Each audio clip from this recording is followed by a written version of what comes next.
Hello everybody and welcome back to my channel, Loving Your Life with Mama D.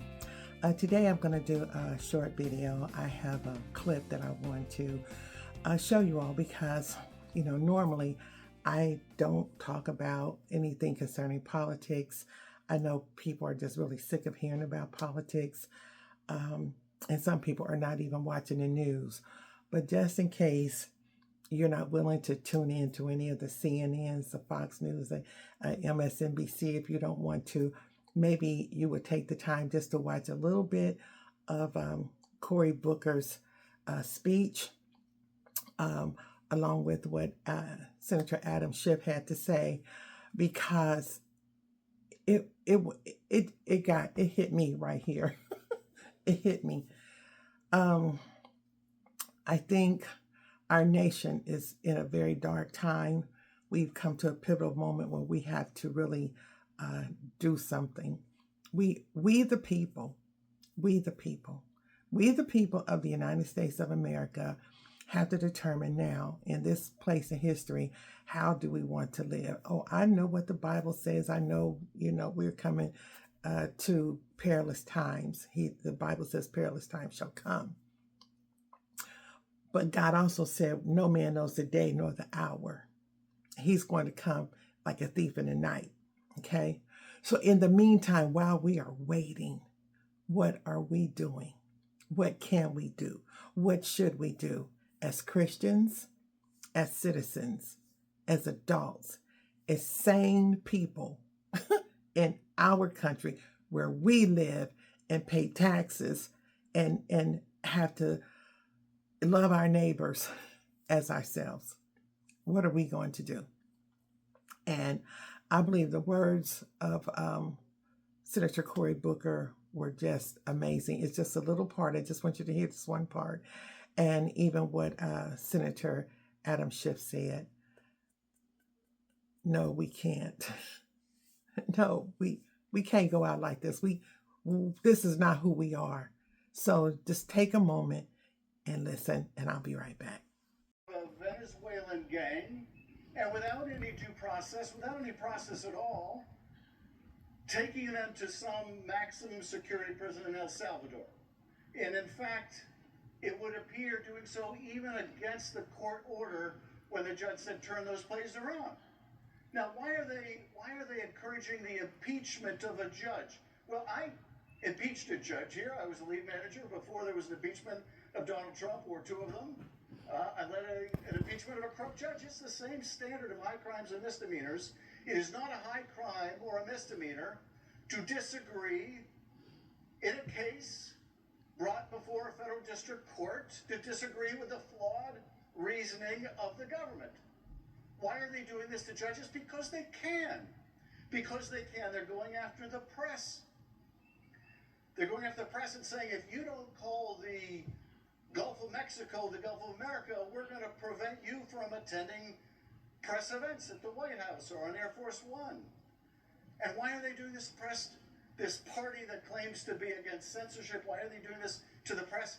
Because they can, and they will continue to do so as long as they believe that they can, until we, and not just we in this body, but we in this country, stand up to them and tell them, no, you can't. No, you can't. If the slogan years ago was, yes, we can, today it has to be, no, you can't. No, you can't. No, you can't trample the rights of the American people. No, you can't censor our speech. No, you can't bring the weight of the Justice Department down on the American people. No, you can't. Because we're going to stand together. We universities are not going to let you pick one of us off. We're going to band together. No, we're not going to let you go after the law firms. We're going to band together. No, we're not going to let you go after the press organizations. We're going to demand free speech. Until we come together, until we mobilize in a massive way together to say, no, you can't, no, you can't, they will continue to believe that, yes, they can violate the law with impunity.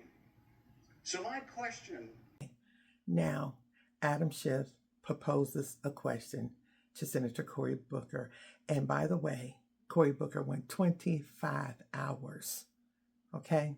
25 hours. Let's take a listen. Question, Senator Booker, is how do we tell them, no, you can't, not with our country, no, you can't violate the law, violate our values, violate our interests. No, you can't. How do we tell the administration no? My friend and colleague, I'm hoping that we could figure out thousands of ignition points where Americans can stand up and do that call to their fellow Americans to do more. I'm not upset at the folks that have been saying to Democratic senators and House members and me and challenging me. I've talked to so many of my constituents who said, you've got to do more, and all of us have to interrogate ourselves. Because like I said at the very beginning of this, at 7 p.m. on Monday night, I said, we have to say to history where we stood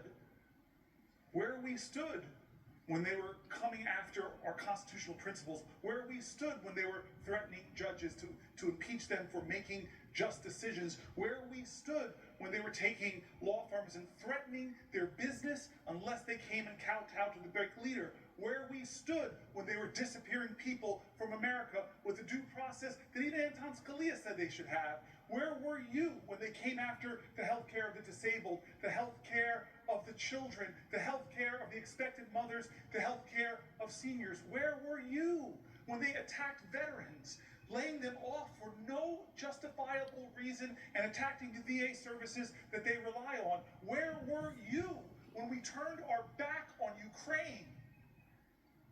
Where were you when we turned our back on our alliances? Where were you when they took the economy down with tariffs?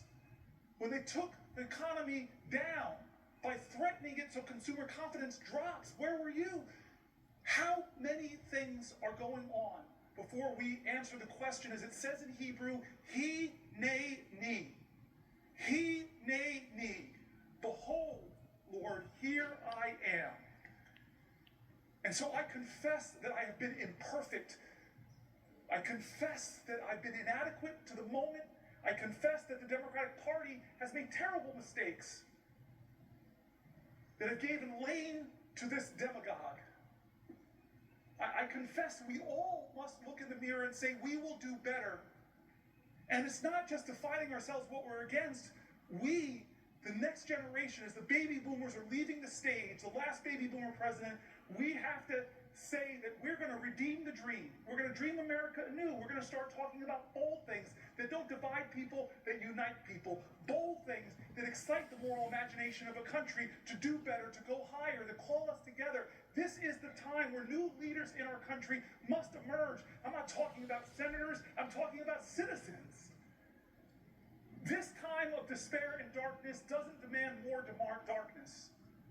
We don't need to demean and degrade people who disagree with us.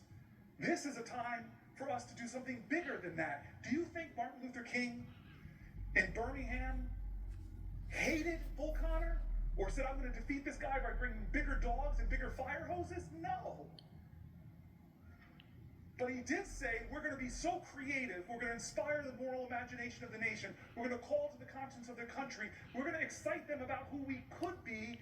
When he went to the March on Washington, he didn't stand there and complain about the Democrats. Listen to his speech. He didn't stand there and demean and degrade the governor of Alabama. He didn't stand there and talk down to Bull Connor. No, he stood before the American people and said, it's not what you're against, it's what you're for.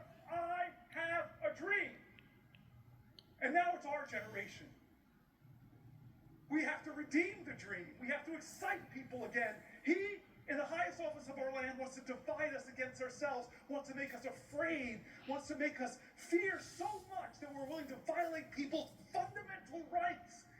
We're willing to go after the speech on college campuses. We're willing to go after law firms, go after the freedom of the press. Don't let him do that. Don't become like him.